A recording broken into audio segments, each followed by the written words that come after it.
আশুলিয়া শিল্পাঞ্চলে অনির্দিষ্টকালের জন্য ৮৬টি পোশাক কারখানা বন্ধ ঘোষণা করা হয়েছে। এছাড়া ১৩৩টিতে সাধারণ ছুটি ঘোষণা করা হয়েছে। বিস্তারিত জানাতে আমাদের সাথে যুক্ত হচ্ছেন সহকর্মী শফি মাহমুদ।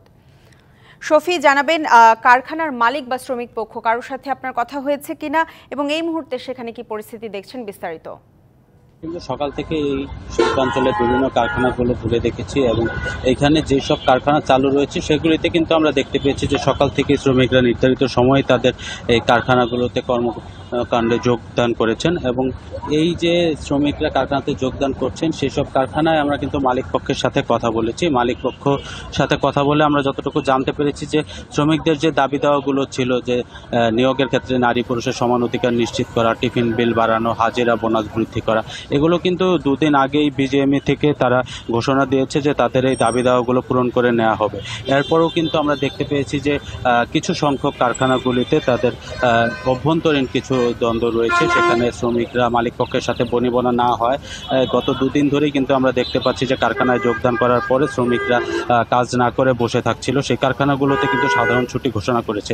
এই ধরনের পরিস্থিতিতে আমরা আজকে যেটি দেখতে পেয়েছি যে এখন পর্যন্ত শিল্প পুলিশের তথ্য মতে ৮৬টি কারখানাতে অনির্দিষ্টকালের জন্য বন্ধের নোটিশ ঝোলানো রয়েছে। এছাড়া আরও ১৩৩টি কারখানা যেগুলোতে আজকে সাধারণ ছুটি ঘোষণা করেছে। মালিকপক্ষ কিন্তু বলছেন যে খুব শীঘ্রই তাদের এই সমস্যাগুলো সমাধান করার জন্য তারা উদ্যোগ নিয়েছেন এবং বিভিন্ন বৈঠক করেছেন আইন শৃঙ্খলা রক্ষাকারী বাহিনী সহ শ্রমিক পক্ষের সাথে তাদের কথাবার্তা চলছে। এছাড়া শিল্প পুলিশের পক্ষ থেকে আমাদেরকে যেটি জানানো হয়েছে যে তারা এই সমস্যাগুলো সমাধানের লক্ষ্যে বিভিন্ন ধরনের উদ্যোগ নিয়েছেন, তারাও কথা বলছেন এবং যে সমস্যাগুলি বিভিন্ন কারখানা রয়েছে সেই সমস্যাগুলি সমাধান করার লক্ষ্যে তারা চেষ্টা চালিয়ে যাচ্ছেন।